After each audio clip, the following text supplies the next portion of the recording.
Hello everyone, my name is Hijrah. I'm an English literature student and I will explain the material of Cultural Theory Chapter 10, the production and reception of culture.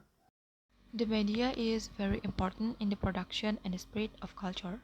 Information received from the media is interpreted and communicated in a group or community, which will then influence the behavior of the recipient. Production of culture is the process of culture is made. Cultural production relating to launch of product and its contents. The product is called cultural object, which is a medium used to convey culture, and the content of the product is the culture. In cultural production, the consumer plays an important role in determining whether a culture that is created is attractive and acceptable. The production of culture includes facilities for production and distribution, marketing techniques such as advertising, co-opting mass media, or targeting, and the creation of situations that bring potential cultural consumers in contact with cultural objects. There are six factors that influencing cultural production. Audience. An important factor when launching a product is the presence of an audience and their expectations. Technology. Technology as a means that allows culture to be developed and conveyed. Gatekeepers who promote their product include such people as disc jockeys, talk show hosts, book and film reviewers, and that portion of the press that covers culture and its creators. Cultural entrepreneurs, patrons, and mediators, or we can call the sponsors. Typically, they will make use of their economic or social capital to sponsor particular forms of creative activity that they believe to be worthy or profitable.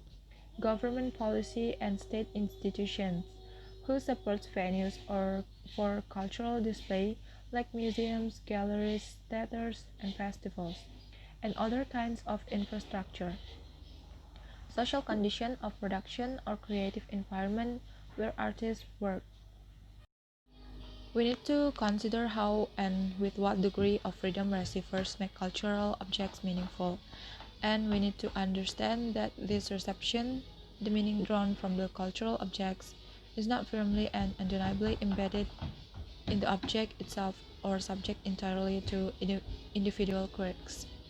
People's social attributes, their position in a social structure, condition what they like, what they value, and even what they recognize in the first place.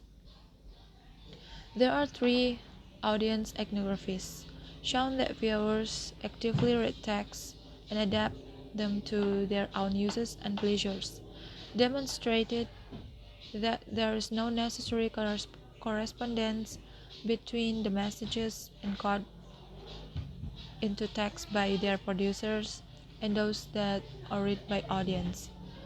Question the idea of the uniform audiences as advanced by the mass society hypothesis. From the material, it can be concluded that, having already examined cultural objects and social meanings and the collective creation of those objects, we can consider here the production of culture, linkages among creators, objects, and recipients. We considered the role of recipients themselves, who bear socially shaped horizons of expectations and are engaged actively or passively with the culture they experience, either through their passivity or their grassroots power. These recipients in turn affect their social world.